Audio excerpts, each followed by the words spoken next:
Bayangkan desa tanpa jalan.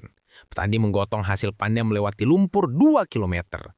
Bayangkan ibu hamil dibawa ke kota dengan motor rusak. Seringkali tidak sampai.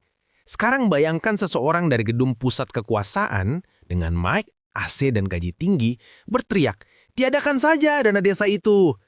Pertanyaan saya sederhana. Apakah ini hanya bodoh ataukah bagian dari agenda besar? Saya Puakaso.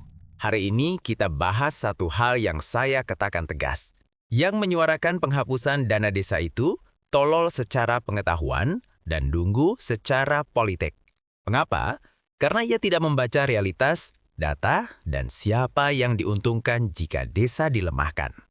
Dana desa hadir bukan karena belas kasihan, tetapi karena ketimpangan struktural 70 tahun pembangunan. Sebelum dana desa hanya menerima sisanya. Kurang dari 10% belanja negara menyentuh desa. Padahal, desa memasok pangan nasional, tenaga kerja, kayu, mineral, dan stabilitas sosial. Dana desa mengubah distribusi kekuasaan. Uang tidak lagi menunggu pejabat kabupaten atau provinsi, tetapi langsung ke desa. Inilah yang membuat banyak elit tidak nyaman, karena kekuasaan mereka hilang. Dan mari jujur, sejak dana desa menurunkan ketergantungan desa kepada kabupaten, muncul narasi halus. Dana desa tidak efektif, lebih baik dikembalikan ke kabupaten atau pusat. Itulah upaya sentralisasi ulang, dikemas dalam bahasa moral, efisiensi. Padahal niatnya jelas, mengambil kembali kendali dan rente politik. Mari bicara data, bukan opini kosong. Sejak 2015, lebih dari 120.000 kilometer jalan desa dibangun.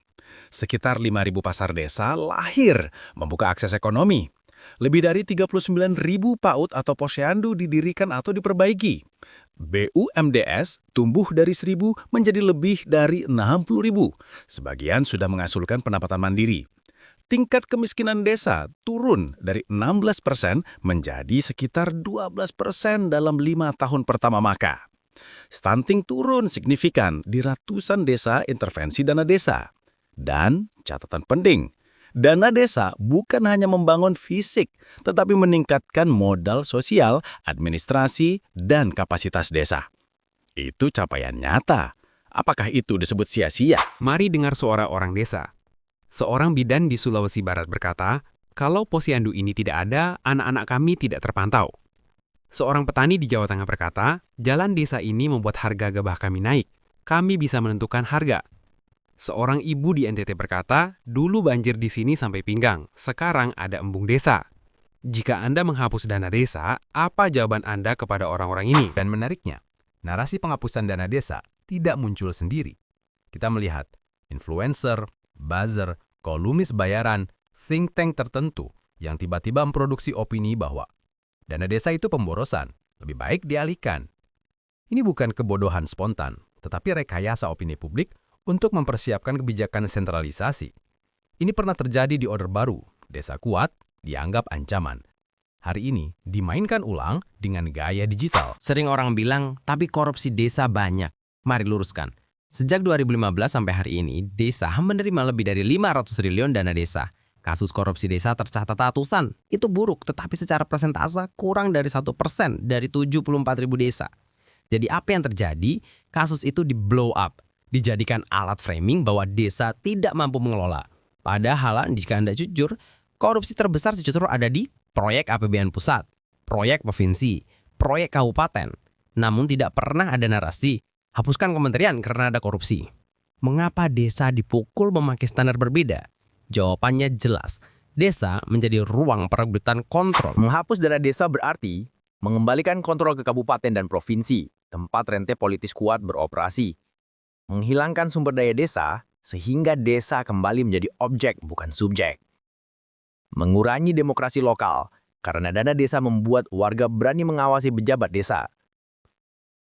Jadi, ketika ada suara menghapus dana desa, itu bukan sekadar bodoh. Itu representasi kepentingan pusat yang ingin merebut kembali peran desa. Maka sekali lagi, yang bilang dana desa sebaiknya dihapus adalah tolol karena tidak membaca data, dungo karena tidak memahami Indonesia, dan mungkin menjadi corong bagi agenda besar yang ingin mematikan kemandirian desa. Dana desa bukan hadiah, Ia koreksi secara. Jika niat Anda tulus, maka solusinya bukan menghapus dana desa, tetapi memperkuat kapasitas pemerintah desa, termasuk pelatihan administrasi, keuangan, dan transparansi.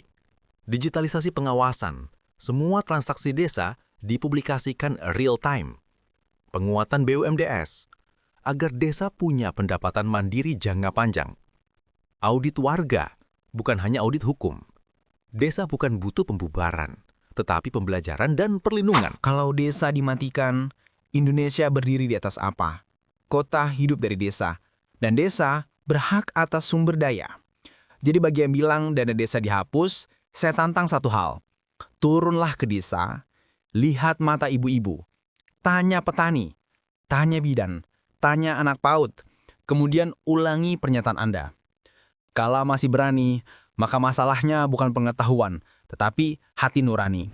Terima kasih sudah mendengarkan, saya Bokaso. Sampai jumpa pada episode berikutnya.